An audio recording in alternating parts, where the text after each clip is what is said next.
Hi, so a few years ago we decided to turn our basement into a home theatre, and I get asked quite a bit like what it looks like and what we have down here.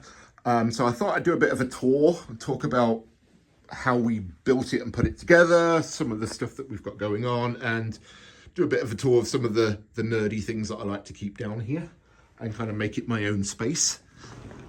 It's been a really great investment and a really great thing to have in the house. So as you can probably see, it's a very long, thin room. So it's 10 foot wide, 20 feet long. At the end there, we've got a 106-inch projector screen. We've got an Epson 1080p projector and a Sony receiver, which is 7.1.2, but I've got it set up to be 5.2.1, which basically means it's Atmos sound. So down there we've got a center speaker, two towers, and then up at the top there are the Atmos, and then we've got two rear speakers as well. That is a 4K, but we don't have a 4K projector. I've prefer the kind of the more grainy look that you get. I think films look better that way, but I have the option to upgrade the projector at any point to 4K if I wanted to. We've got cinema seats as well, so we added those in. So we've got 5 seats. We're about to get some beanbag chairs as well, so we can have up to 7 people in here because we do movie viewings and stuff like that. So they're leather recliners with cup holders and stuff like that. They're super comfy. And then what we did, just to make sure everybody can see the screen, we've built a riser in, which is like a little stage. So it just puts the people at the rear just above the people in front a little bit, just so they can see over the tops, but it works great. One of the big considerations I had when building this was we didn't want to annoy our neighbours with the sound system or anything like that. So we've taken steps to insulate it because we live in a townhouse, so behind that wall is a neighbour and behind the screen is a neighbour. So we have carpeted in here, which helps absorb some of that sound. Also, the riser has insulation inside it as well, so that the subwoofer doesn't make it echo too much in there. And then the ceiling, we've got 550 fiber optic cables with a control unit, which is just inside that panel there. And they can be controlled via Bluetooth, changes all the colors, the twinkle and everything else. But the panels themselves are actually made out of insulation foam. So again, it helps absorb some of the sound leaving this room. And it keeps it down to like a dull, muffled version. So as you can see, there's quite a bit of movie memorabilia. I'll do a bit of a tour around and you can see what we've collected over the years. So we've got a limited edition Masters of the Universe print. Over here I've got the display cabinet with some of my collection in. So at the top here we've got the Nerf M41A pulse rifle from Aliens. And that's a repaint and some modifications to the original Nerf gun, which was bright yellow. And it still works and operates as a Nerf gun. It's got the grenade launcher, which works and fires. And then there's a 10 magazine bullets that go in there as well. And you can fire that. And the ammo counter does light up to 95 and it does count down. I don't keep batteries in my displayable things just because I don't want anything to leak over time. But that one's been completely repainted and yeah, looks really great. Really happy with that one. Down here, I've got the Hasbro Neutrona wand from the 1984 Ghostbusters. Again, that's got light, sound, and no batteries in at the moment for display purposes. And then surrounding that, I've got my Plasma Series Ghostbusters. So there's Winston and Peter on one side. And then over here, we've got Egon and Ray. You'll see a big Ghostbusters theme as we go through, but there's also a lot of Star Wars down here as well. Moving into the display cabinet, I'll just open this up. You can see it a little bit better. So the main piece in here is my big Ecto 1 made out of Lego.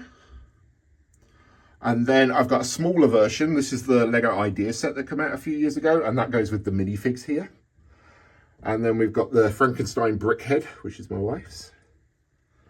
And the Peter and Slimer Brickheads as well. And then just over here, got the Beetlejuice minifig with the sandworm as well. Moving down, we've got the really big collector's version of the 89 Batwing. Again, all of this is Lego. And below that is the 89 Batmobile, which is probably my favourite Batmobile, I think. And the minifigs that come with it as well. So these ones came with the Batmobile. And then we've got slightly different versions that came with the Batwing.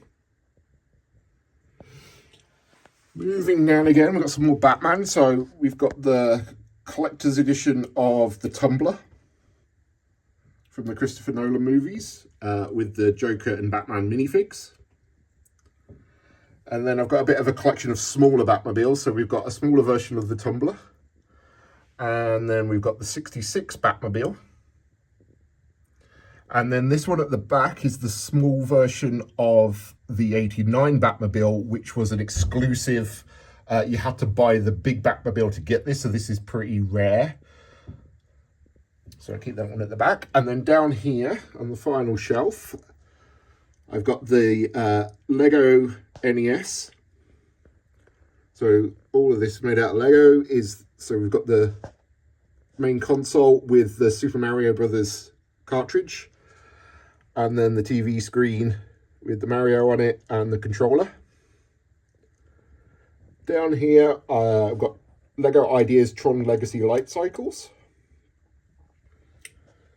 And the James Bond Aston Martin, and it is the one from Goldfinger, but it's the Daniel Craig version, you can see by the minifig.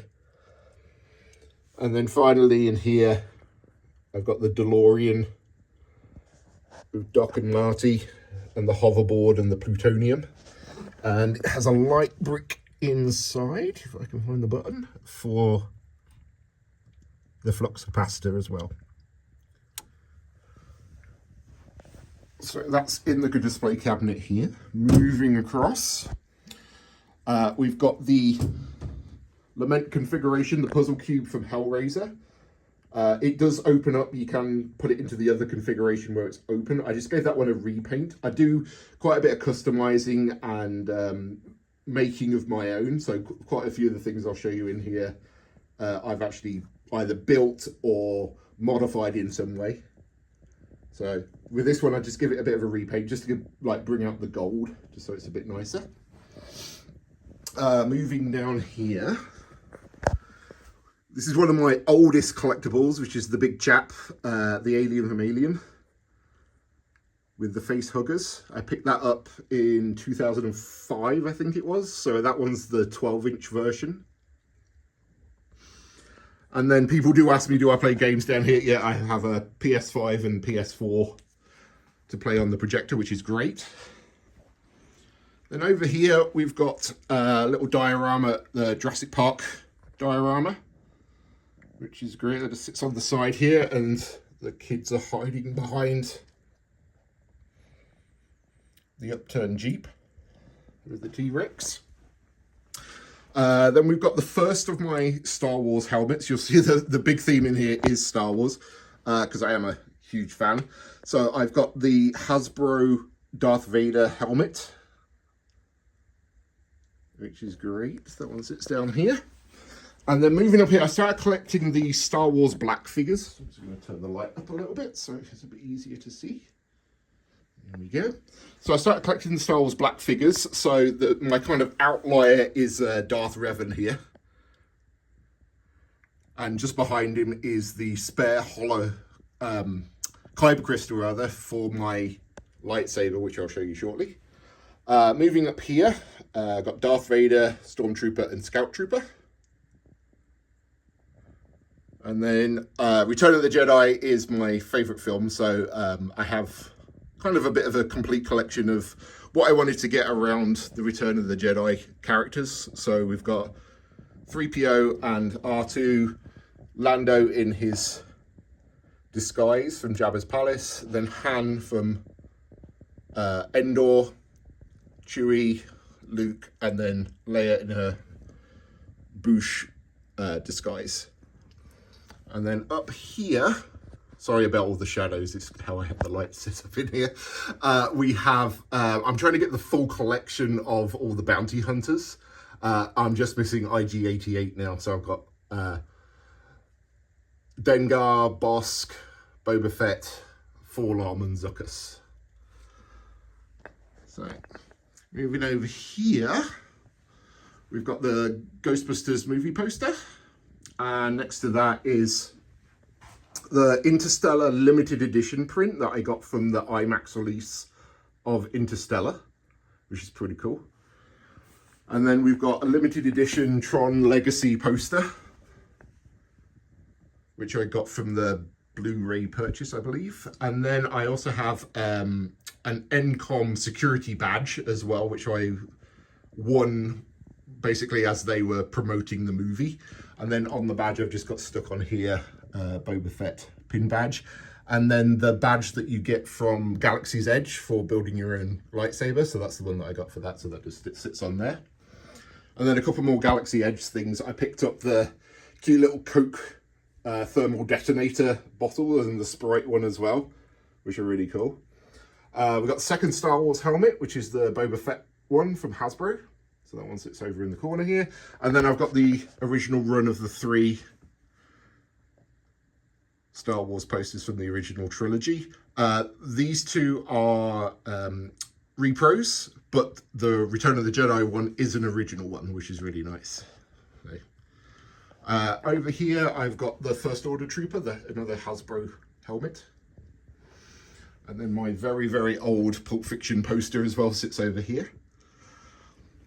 And then as we move into the kind of the bigger builds, this is mostly stuff that I've built or heavily modified.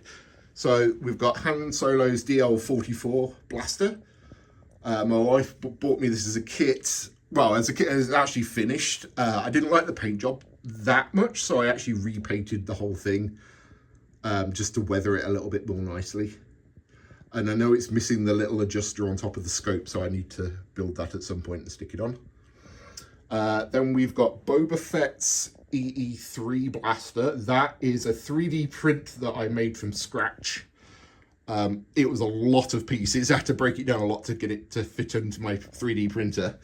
But yeah, it turned out really nice, and I'm really happy with the weathering on that as well. So it's just got some nice scuffs and things on there. And then next to that is the E11 Stormtrooper blaster as well. Another 3D print. This one was a lot of pieces. And there weren't any instructions, so I had to figure out how everything went together. The finish on this one's a little glossy. I might repaint this one and just make it a little bit more satin or matte. But yeah, it turned out really well. And then we've got the centerpiece that's in here, which is the Han Solo in carbonite, which I made. So I actually bought a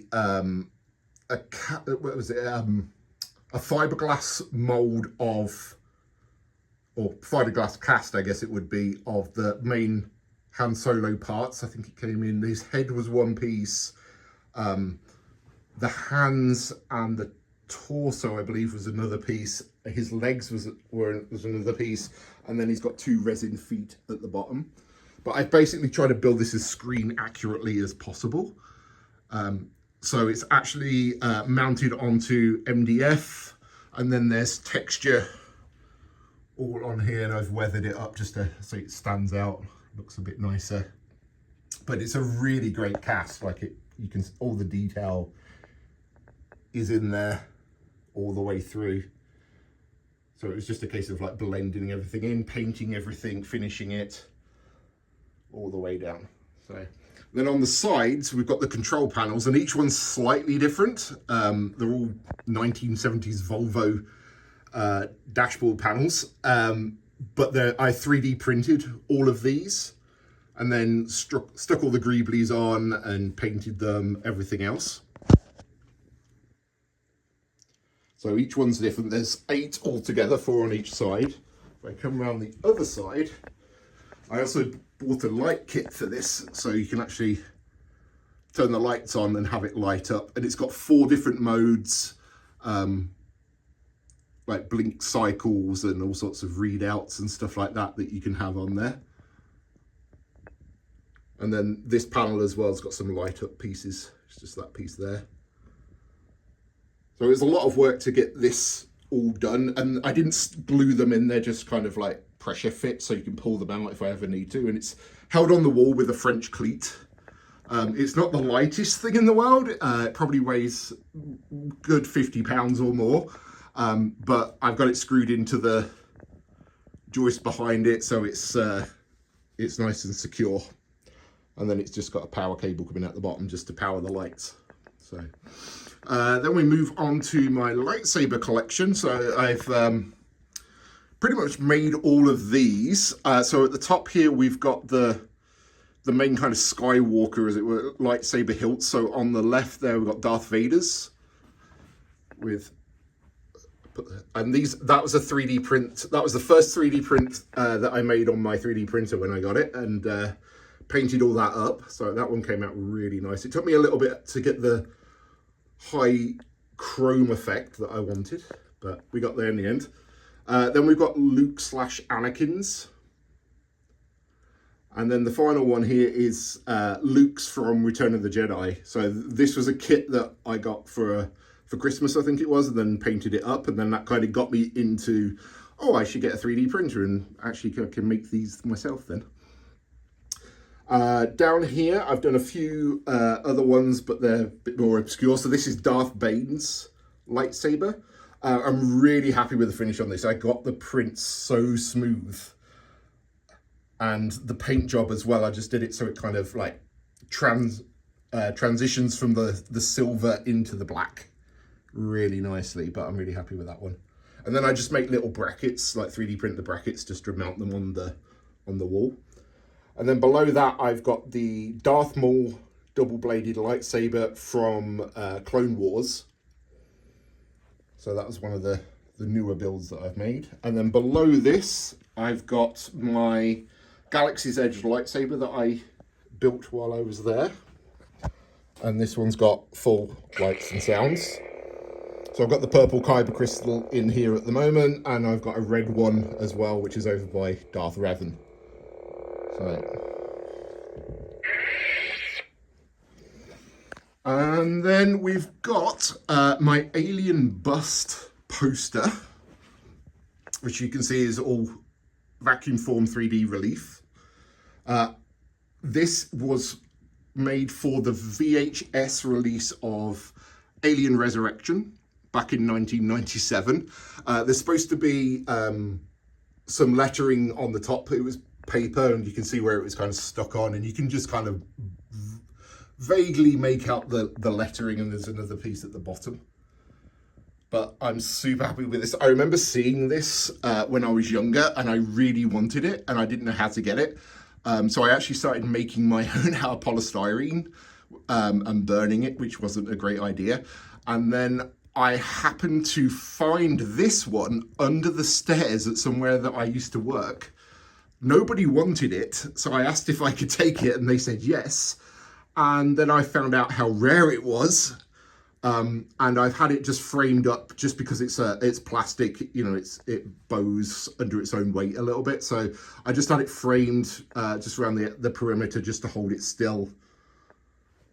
But yeah, I've had this for a really long time now. I think it's really great. And then just around the corner here, last thing is, if I can get the angle right, the platform 9 3/4 Hogwarts Express train ticket, which is gold foiled. It looks really nice. So we just framed that one up. So this is my cinema. I've also made, just down here, I just saw that at the corner of my eye, I made some mats as well, because my screen is 16 by 9. So I made some mats, one that goes on the top of the screen, one goes on the bottom. so that when you're watching something in CinemaScope, you don't get, like, you get a nice black edge. So I just covered those in velvet, so I can just, like, one's got hooks on the top to hook onto the top of the screen, and then the other one just sits in the little recess on the bottom of the screen just to cover that up, and then it just gives you a nicer viewing experience as well. So I'll just do one more quick pan around.